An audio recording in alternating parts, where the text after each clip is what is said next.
timing is of the essence because you don't want to let Acorn and Bolts heal up as Peterbot off the gate gets one elimination. Did he get both? Almost looking like he could have possibly got both. That would have been a full wipe right out of the gates.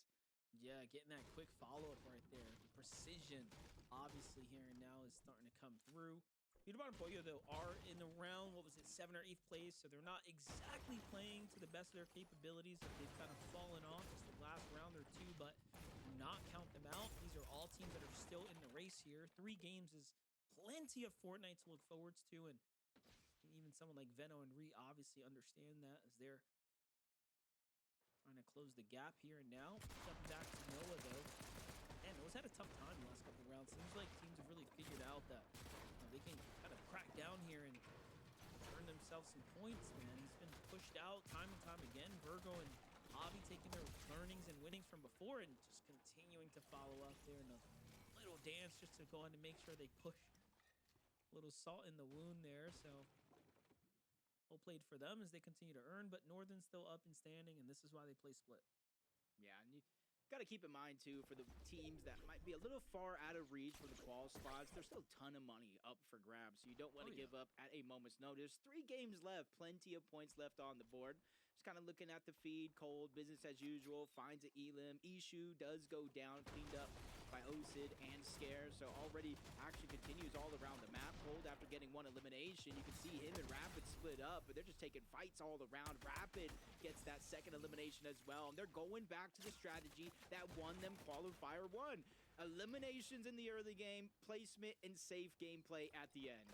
And this is aggression at its finest, right? They push south. They don't stay steamy stacks this game and try to fight Bugha, right? Who's been playing very, very well. They're just like, nah, let's go down south. Let's get a piece of that other, team dynamic, that fight happening down below them. And it works out very well for them. They secure themselves a couple eliminations there. So well played. Meanwhile, 𝐒𝐧𝐣𝐴, though, has to give up the drop here.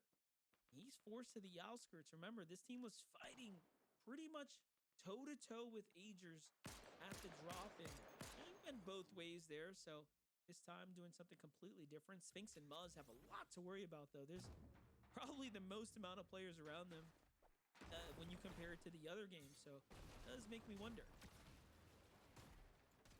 It's being caused by a lot of this early game action. Evan just being stuck in the cycle, and that's the thing. Your job as that solo player staying alive isn't done just because you got the reboot. You have to make sure your teammate lands. You got to make sure your teammate has a chance to load up and is not being chased down in this situation. So at certain times, while your teammate is kind of going through it, there's not much you can do as a solo. You just got to hope for the best, and that's why we're seeing, or what we're seeing a little bit here early on. 𝑀uzz and 𝐶, even though they don't pull the zone the same as they did in that last game, you see them farming up. On the other side, 𝐿𝐷𝐻 and 𝐒𝐔 seemingly in a little bit of a struggle here. 𝐿𝐷𝐻 does go down, and they're fighting together here, and it's 𝐻𝐻𝐻𝐻 and Josh on the other side.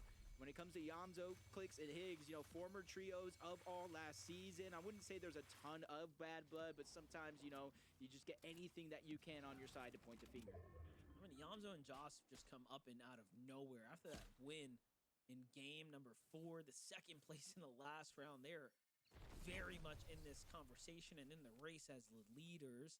But hold up, 𝐿𝐻𝐻 here. Looking for that 𝐒𝐔𝐻-esque headshot. Not quite finding the tracking there to do it. 𝐻𝐻𝐻𝐻 and Josh, though, pushing the fight here. I like that they're initiating here as they've kind of isolated Reed out to be a solo, but here comes 𝐿𝐻𝐻 here to back him up. 𝐿𝐻𝐻 with a huge shot. Man, he has just continued to flex his mechanics. He's looking like prime young 𝐿𝐻𝐻 lately, and the rumors might be true. He might also just be back here. Let's see what he can put down. There goes the 2 eliminations. And wait a second, was that the full finish, though? Yeah, that was the full finish. So for Josh and 𝐻𝐻𝐻𝐻, you have literally just been put in the pressure cooker. From that 3rd place spot, which would qualify you because of cold and rapid, to going down with very little points here in this game. Their last 2 have to be astronomical if they want to secure that spot. And that was something I was wanting to say last game. One bad performance here can cost you that spot at the end of the day. And that can happen for anyone here, whether you're kind of inside the conversation or you're up at the top leading the pack right now, like Josh and 𝐻𝐻𝐻𝐻 were. That right there is going to just put them on ice and really make it come down to the last 2 game performances now. The qualification cutoff last time was around that 340-point range. So you still do need 2 really solid games. And they're going to have to do that back-to-back, which is a difficult ask for any duo here and now, as we've seen the level of competition on these last several rounds have just been, I keep saying, grand final-esque. It just looks so good. High-level competition we're watching at play here. It's almost a prime example of why when you're getting aggressive in the early game like this, you send one player. You know what I mean? They tried to isolate Reed. They tried to get a little bit of a 2v1 situation, but it just did not work out for them. Venno was able to backtrack. He was able to kind of move on over, and it ended up being a straight up 2v2. And when you're in that situation, he got that quick hip fire shot with the hunting rifle, and then he figured out a way to chase down 𝐒𝐷𝐬 for that second elimination. So even though I'm just as surprised as you, sometimes that's just the roll of the dice in this situation here. Yeah, things are settling in here as we start to watch 𝐭𝐡𝐢𝐬 and Curve right now. We like what we're seeing. Just max material here, Jacob. Little far north pools. We start edging our way towards 5th. And look, no one's in sight. 𝐭𝐡𝐢𝐬, Curve have a lot of room to work with right now. It's looking very, very good for them. Meanwhile, Peterbot and Pollo here on the move.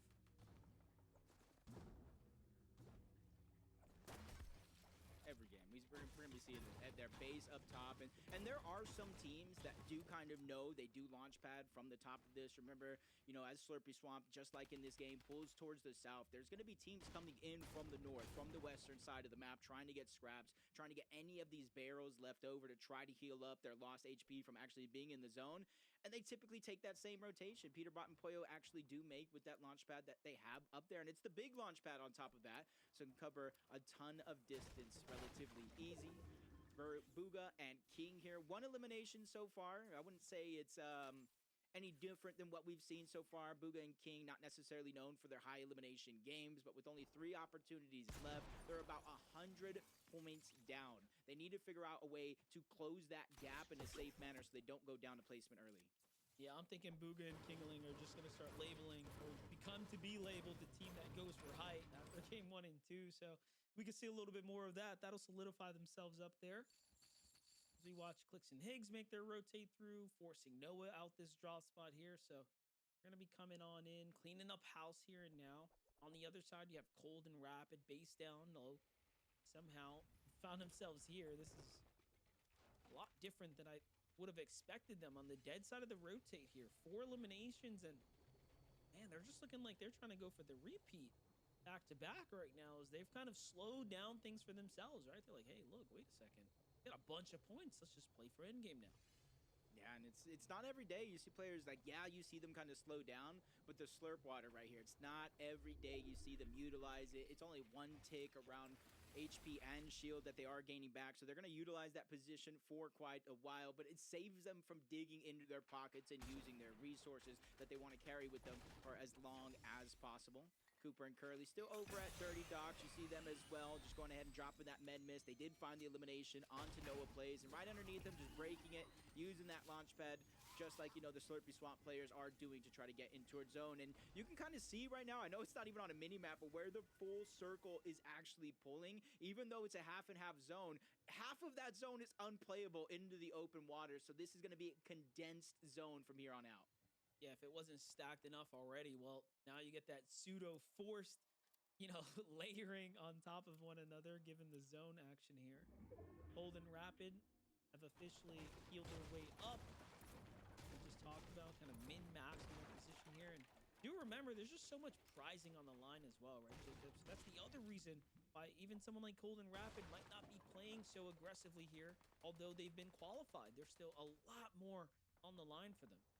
Yeah, you can kind of see our top 3 players when it comes to that damage and why he's playing so well. Cold was #1 in the lobby in terms of damage dealt so far, leading both Peterbot and 𝐒𝐷𝐬s, who again have been playing phenomenal as individuals. But I think, you know, as good as Cold is, we got to give Rapid his flowers for how well he's been playing. Not just today, not last week, just the entirety of 2026 so far. You can even go back a little bit into the end of 2025 after the Global Championship, and kind of gives him the pick of the litter. He's the one that caused caused this roster mania for the most part, forcing roster changes in both Reload Elite Series and the regular BR FNCS. So it's just interesting to see if things continue to get shaken up with FNCS right around the corner, or this is where the dust will finally settle. I mean, Bugha's just in full control of the hands of time. And you know what? Although he created a lot of chaos, I'm happy he's been showing up here today. It's been worth it, right? He's given us the narrative of, you know, his ability to continue to perform here. So I'm excited for what comes next. But Muzz and Sphinx, man, they have a chance here and now to really break away and secure their position. 274 now. If they can manage another top 3, I mean, it might all but be done for one of the spots there, given how you know, how much ahead they are right now this late into the tournament. Yeah, they're almost 68 points ahead of being outside of that qual bubble, which is housed by both Curve and 𝐿. I started this game at 201 points, and it goes to show how stacked it actually is. Got Jason Jargu, Reet and Venu, even got 𝐶𝐿 in the conversation at 183. With these 3 games left, there's still plenty of opportunity. Just have to capitalize. And you can see 𝐶𝐿 getting more and more primed up as the tournament goes on. It's just unfortunate when one of them gets separated, the solo clutches have to come out, and you know how chaotic it is as a solo in these end games, especially if you don't have the shockwaves to break through the builds. Crash pads are nice, but shockwaves is like a get-out-of-jail-free card. Yeah, definitely. What's interesting about this end game is that we're actually coming back to the home territory of Peterbot, Pollo, of 𝐶𝐿, right? This is their general drop location here. And as we know, when you get this much favor, I mean, usually goes very well for you. You know, Pollo and Peterbot are kind of out of the race right now, but one massive pop-off here, and they'll be right back in that conversation. Meanwhile, look at Veno and Reet just playing so smart in a full team elimination there. Couldn't have been timed better for them. They snipe up a quick 2 and just once again continuing to play very well, finding what looks like highlight after highlight, to be honest. It's just impressive. Yeah, we're basically going toe-to-toe with Jason Jargu on that leaderboard for 5th and 6th place. As the zone pulls forward again, staying near Slurpy Swamp, so if there's any barrels left over, you see players just kind of utilizing those right away. Going a little bit towards the north. Jargu and Jace, just talked about them, 203 points. The only things they've gotten right now is the placement points, 2 teams worth. It starts at top 15 and slowly but surely cascades in from there. But then you get the bonus points kind of in top 3, in top 2, and very especially in top 1. You talked about this going over the Slurpy Swamp familiar territory. Peterbot and Pollo finally bringing out that launch pad to just dodge everything down below. You saw Veno kind of see what happened there too, went back, picked up that material. I was going to say they have the chance now to focus the high ground, and they end up doing it. They turn back, they find Pollo. They are well timed for them, but not exactly solidifying the full elimination, but they are going to secure high ground here. Veno repositions up, and who knows better than to play this than him. Obviously the champion himself here holding up the high ground now.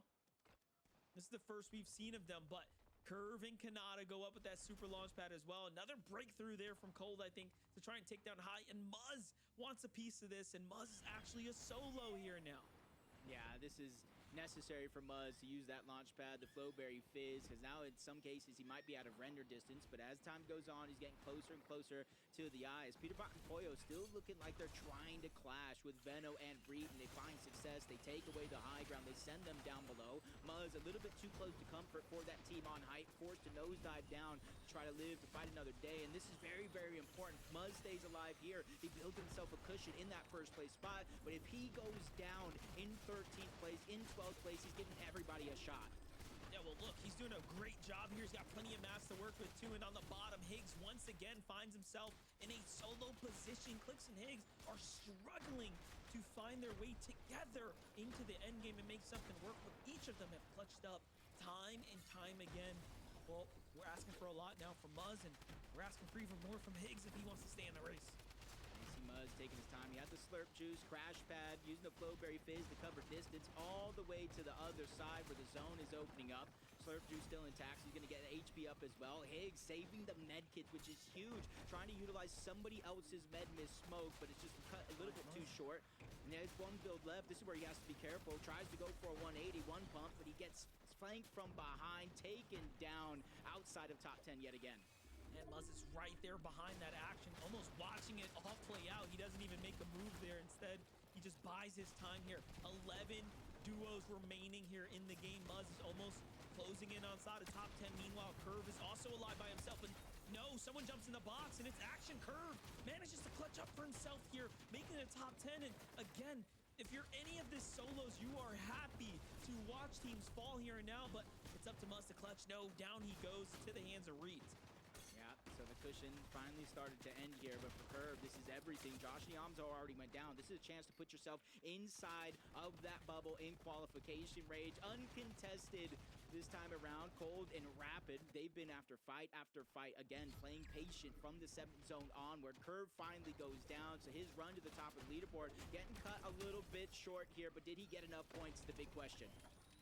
Well, 𝐿𝐷 make their first end game big time here and now as far as trying to earn themselves placement points, but Cold and Rapid, look at the points starting to rack up here. 7 elims as well. They're doing so much. Into the box they go, but no, they get folded quickly, and there's no time for them to react. 𝐒𝐈, Dozer, the surprise team from down low, and look at this. Pollo and Peterbot are just trying to take the easy road out, letting the low ground teams do what they do. So uncharacteristic of them to just try to not really involve themselves in the action until the timing is perfect. It's almost like they just want a textbook game to close things out here.